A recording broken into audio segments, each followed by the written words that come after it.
संसार में बहुत लोग बहुत सारी बातें जान लेते हैं। कोई किताबें पढ़ लेता है, कोई दुनिया की जानकारी रख लेता है, कोई बहुत कुछ सीख लेता है।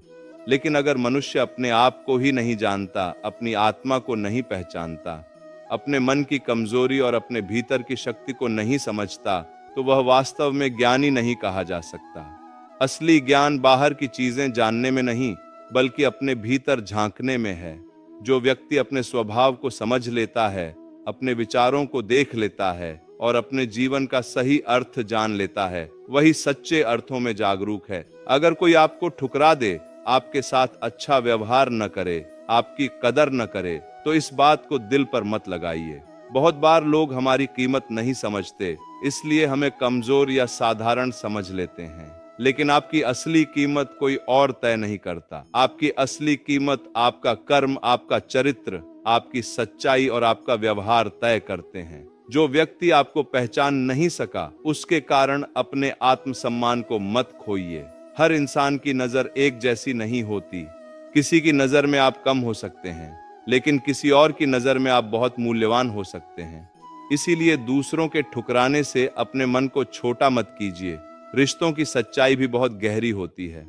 जो रिश्ता हमें बार बार रुलाए, जो हमारे दिल में बार बार चोट दे, जो हमें अंदर से कमजोर करता जाए, वह रिश्ता बहुत भारी होता है। और जो रिश्ता हमें इस हालत में छोड़ दे कि हम रोते रह जाएं, हमारी बात सुनने वाला कोई न हो, वह रिश्ता कभी भी मजबूत नहीं कहा जा सकता। सच्चा रिश्ता वह होता है जो दुख में साथ दे, संकट में थामे और हमारी कमजोरी में हमें छोड़ने के बजाय हमें संभाले।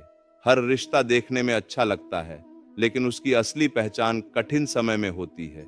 जो सुख में साथ दे वह सामान्य बात है, जो दुख में साथ न छोड़े वही अपना है। इसलिए जीवन में शांत रहना बहुत जरूरी है। जो व्यक्ति शांत रहता है, वह अपने मन पर नियंत्रण करना सीख जाता है। शांत मन वाला व्यक्ति जल्दी टूटता नहीं है, उसे हर बात पर गुस्सा नहीं आता, वह छोटे छोटे झटकों से हिलता नहीं। लोहा जब गर्म होता है, तब उसे किसी भी आकार में ढाला जा सकता है, लेकिन जब वह ठंडा हो जाता है, तब वह मजबूत बन जाता है। ठीक उसी तरह मनुष्य भी जब क्रोध, बेचैनी और आवेश से बाहर आकर शांत होता है, तभी उसकी असली शक्ति सामने आती है।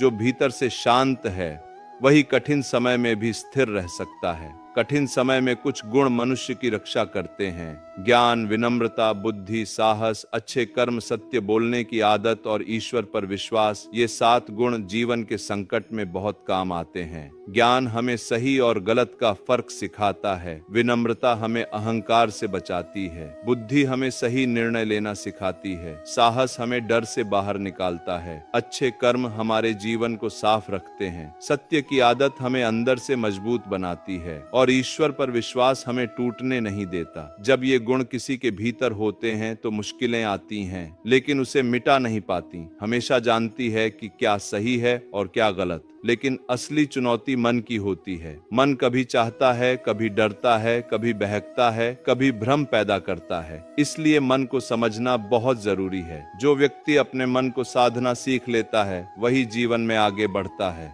मनुष्य के लिए सबसे बड़ी लड़ाई बाहर नहीं, भीतर होती है।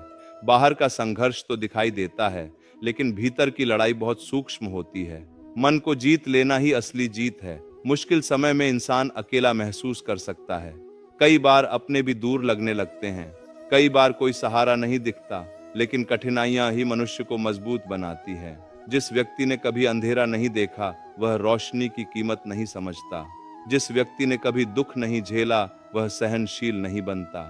संकट मनुष्य को तोड़ते नहीं, अगर वह सही तरह से उनका सामना करे तो उसे गढ़ते हैं। इसीलिए विपत्ति से डरना नहीं चाहिए। विपत्ति को अपने जीवन का शिक्षक समझना चाहिए। जो आपको सम्मान दे, उसका सम्मान करना चाहिए। यह बहुत बड़ा संस्कार है, लेकिन किसी की हैसियत देखकर उसके आगे झुक जाना केवल इसलिए कि वह बड़ा है, अमीर है या शक्तिशाली है, ये समझदारी नहीं, बल्कि डर या कायरता का संकेत हो सकता है। सम्मान दिल से आना चाहिए, मजबूरी से नहीं। हर इंसान का आत्मसम्मान होता है। जो व्यक्ति अपने आत्मसम्मान की रक्षा करना जानता है, वही सच्चा मनुष्य है। झुकना बुरा नहीं है, लेकिन गलत जगह झुकना अच्छा नहीं है। विनम्रता और कायरता में बहुत बड़ा फर्क होता है। श्री कृष्ण कहते हैं कि जो मनुष्य न तो किसी बात पर अत्यधिक खुश होता है, न किसी से द्वेष करता है, न शोक में डूबता है, न ही अनावश्यक इच्छाओं में फंसता है, और जो शुभ अशुभ कर्मों के मोह से ऊपर उठ चुका है वही मुझे प्रिय है। इसका अर्थ यह है कि जो व्यक्ति अपने भावों को संतुलित रखना सीख लेता है वही सच्चे ज्ञान के रास्ते पर है।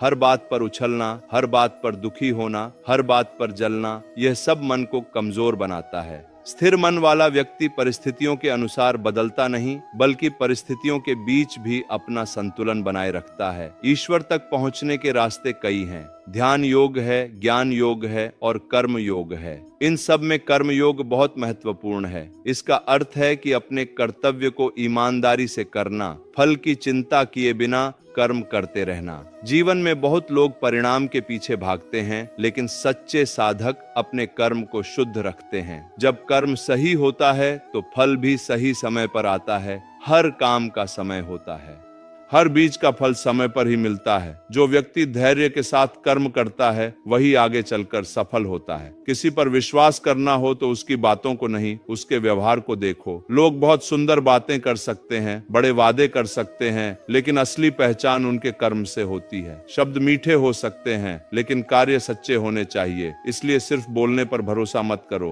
किसी के चलने, रुकने, निभाने और साथ देने के तरीके को देखो। व्यवहार मन का आईना होता है। जब गुस्सा आए तो थोड़ी देर रुक जाना चाहिए, जब गलती हो जाए तो थोड़ा झुक जाना चाहिए। यही जीवन को आसान बनाता है। हर बात पर तुरंत प्रतिक्रिया देना जरूरी नहीं। कई बार मौन, संयम और धैर्य बहुत बड़ा उत्तर बन जाते हैं। अगर हम हर विवाद में जीतना चाहेंगे तो बहुत कुछ खो देंगे, लेकिन अगर हम सही समय पर चुप रहना, समझना और संभलना सीख लें तो जीवन सरल हो जाता है। श्री कृष्ण कहते हैं कि जो मुझे जान लेता है वह जन्म और मृत्यु के बंधन से मुक्त हो जाता है। इसका अर्थ केवल इतना नहीं कि कोई ग्रंथ पढ़ ले। इसका अर्थ है ईश्वर के सत्य, आत्मा के सत्य और जीवन के उद्देश्य को समझना। स्कोरबोर्ड पे सेट है एक बड़ा टारगेट और ये हुआ आगमन नंबर 10 का।